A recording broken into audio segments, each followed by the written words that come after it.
Hey guys, it's Brandon Miniman from PocketNow.com. In this video, we're going to compare two of the hottest smartphones on the market, the iPhone 5 and the Samsung Galaxy S3. Let's get to it.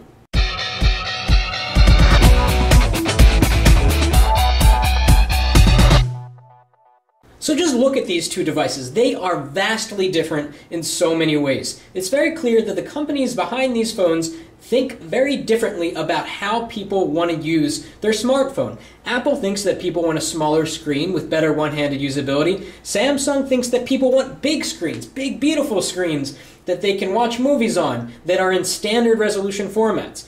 Let's start off with specs. The Samsung Galaxy S3 has 1280 by 720 resolution. That is true 720p. The iPhone 5 has kind of a weird resolution, 1136 by 640, so it doesn't play back full HD video. It kind of downsamples it a little bit, and we're going to look at 720p video in a minute and see if you can really tell the difference. Now, depending on which Galaxy S3 you get, you'll have different specs. If you've got the international version, you'll have the quad-core 1.4 GHz Exynos processor with a gig of RAM. If you're in the US, you'll have a 1.5 GHz dual-core Snapdragon S4 CPU with 2 gigs of RAM. Wherever you get the iPhone, you get the exact same phone. It's a dual-core A6 Apple chip running at about 1 gigahertz in each core, and it has a gigabyte of RAM, which is double what the original iPhone had.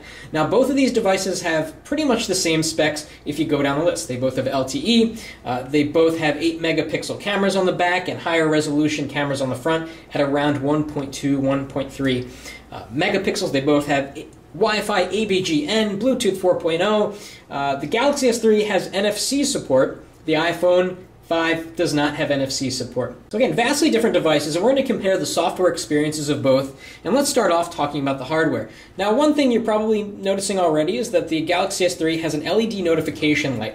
Some people like that because you don't have to turn on your phone to see if you have a missed call or a new SMS. Some people hate it because it's annoying. Apple doesn't think that people should have an LED notification light. Okay, we both have, again, front-facing cameras here. We have proximity sensors. We've got a dedicated home button on both devices, and huge differences in screen. 4 inches here, 4.8 inches here. Let's turn over to the side. The Galaxy S3 is technically a little bit thicker than the iPhone 4S, but it really doesn't feel that way because it's just such a large device in the hand. You kind of just get the sense that it's razor thin. Maybe it's helped by this nice silvery bezel along the side. So if we go to the other side, you've got this sort of curve. So you've got this sort of curve here on the Galaxy S3, very straight like an arrow on the iPhone 5.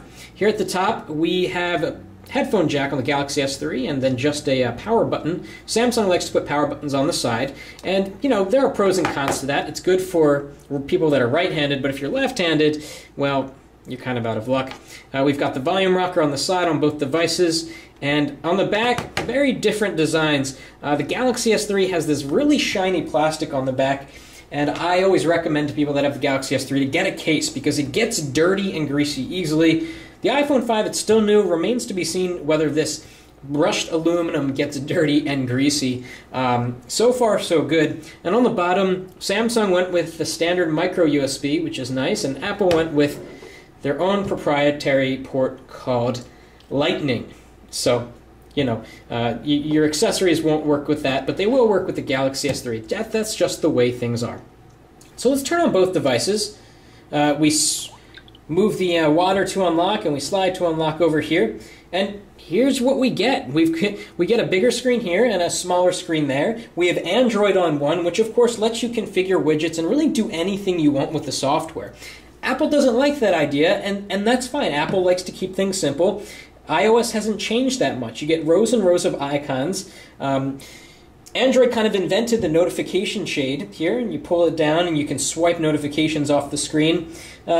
Apple allows you to tweet and add a Facebook post from your notification shade. When you do have notifications, though, I must say on iOS, it's a little bit frustrating because you can't swipe off individual notifications and save the ones you want for later. It's kind of an all or nothing thing. It groups them into categories, and you really can't have that level of control over sort of which notifications you want to see and which you don't. So again, Android and iOS, very vastly different operating systems. It's just a matter of opinion whether you like one over the other, and we're not here really to judge that. We're trying to keep this video objective, so let's talk about speed. Let's go into the camera app on both and see which gets there first. First, let's clear out the memory on both, so we'll go over here, hit the trash can, and over here we will do the old tap and close, right? Wish there was a close all button there too, but okay. Equal playing field. Let's open the camera app, see which gets there faster. And by the way, I should mention this is TouchWiz Jelly Bean, so it's going to be a little bit faster than those of you that have ice cream sandwich. This is the leaked TouchWiz Jelly Bean operating system, so it's a little bit faster, a little bit nicer. By the time October comes around, everyone that has a Galaxy S3 will probably have Jelly Bean. So, camera, let's go. Okay, the iPhone 5 was a little bit faster there. Let's go into settings. So we've got settings here and here. A little bit faster on the iPhone 5. Okay, let's open Facebook. Two different Facebook apps. iOS Facebook app is native. The Android one is not, so that might have an impact on performance. It's not exactly an equal playing field here. iOS should be faster just because it's native. And it is. It went right into the screen. Next, let's test S-Voice versus Siri. And Siri's been improved in iOS 6, and the iPhone 5 kind of gets it done faster. So let's go into S-Voice. We'll tap and hold. And what's the weather going to be on Tuesday? Looks like nice weather coming up Tuesday. Up to 73 degrees and sunny. The forecast for Tuesday is mostly sunny and nice. Okay, there we go. What's the nearest Italian restaurant?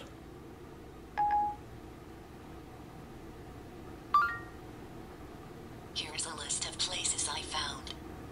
Okay, one of these Italian restaurants. Okay, so in half the tests the iPhone's faster, and half the tests the Galaxy S3 is faster. Let's give it something a little bit different. What time is it in Sydney, Australia?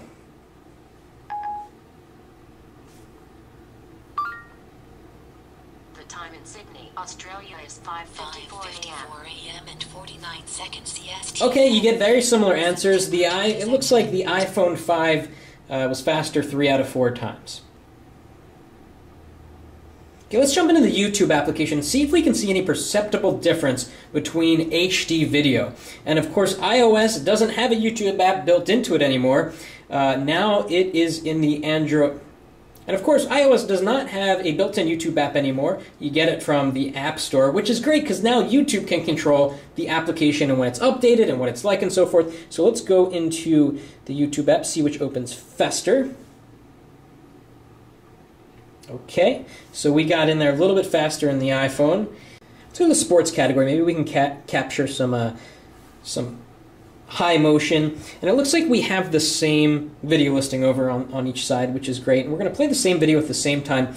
Just a little note here on color saturation. The iPhone 5 has improved color saturation over the iPhone 4S.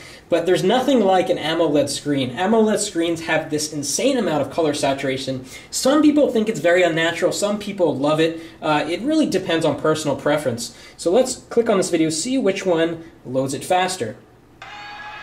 Okay, iPhone 5 faster. And oddly, we're not getting a full screen view here on the iPhone 5, but it's really beautiful here on the Galaxy S3, filling up the entire frame. And on the Galaxy S3, we know we're in HD. Okay, this might not be kid-friendly, but that's okay. In the YouTube app for iOS, you really can't choose sort of the level of quality. So let's find something else that we can watch, hopefully in high def. Okay, how about this one? iOS got there faster. Let's see if we can fill up the full screen. And again, you get some really weird display issues here on the iPhone 5. On the Galaxy S3, it seems to always fill up the frame and really be like one of the most immersive video experiences that you can get on a smartphone. Okay, so let's pop into the internet here. We're going to do some web browsing speed tests. All right, and that was about even actually. So let's go to pocketnow.com here, and we'll just have the iPhone go first.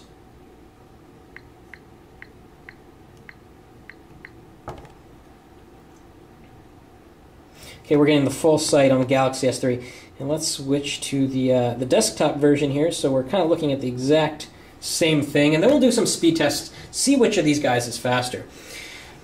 And if we go into landscape, iPhone 5 is a little faster getting into landscape. You get this nice full-screen browsing experience here on the iPhone 5. Everything kind of disappears. Here on the Galaxy S3, you still see the status bar at the top, although there's a way to disable that. So let's move down, zoom in. Clears up almost immediately. Takes longer to clear up here on the Galaxy S3. There's no doubt about that. Let's click on this link at the same time. And they're off at the same time. Annoying pop-up ad, but the iPhone 5.1, even though this was kicked back to the mobile site, which is actually kind of awkward. So let's load that again, and we'll move around on the page once again.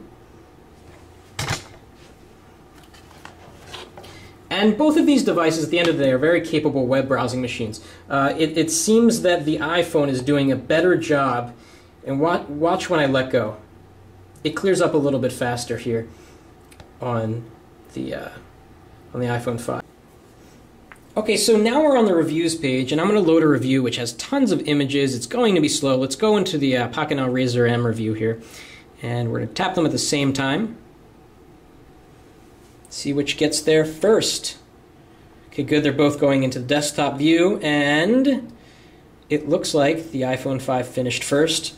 Galaxy S3 is still going there, and it finished second. And again, both these devices are very smooth. You don't get any checkerboards. Everything's loaded into memory right off the bat. Checkerboards are really a thing of the past thanks to Jelly Bean and newer versions of iOS. But again, you can really just see the difference in how these screens treat images. Color saturation is just a lot richer here on the Galaxy S3. Perhaps you could say it's more realistic, more warm on the iPhone 5. It's really a matter of personal preference. Both are very high quality screens. So in a lot of these tests, the iPhone 5 came out ahead of the Galaxy S3 in terms of speed. It loaded web pages faster, it opened apps faster, Siri was faster than S-Voice, and so forth. But at the end of the day, you're stuck with the operating system, and you're stuck with the software. And a lot of people are really tired of iOS, and they kind of want the flexibility of Android. And Android no longer is that operating system for techie people. It's now for techie people, but it's also for everyone else that wants just a smooth, nice experience. Jelly Bean has really changed the experience to be, dare I say, iOS-like. Everything is just smooth, and it feels like it's a put-together operating system. So in terms of sheer speed, the iPhone 5 wins, but it's up to you to determine which of these two devices suits your needs better, whether you want a big screen, a small screen, if you want Android or iOS. It's really up to you. These are both great, great smartphones. And what do you think? Which of these phones is better and why? Drop us a comment below, and if you like this video, please give us a thumbs up and let us know what you want us to compare the iPhone 5 to. We're going to do more of these. Thanks for watching.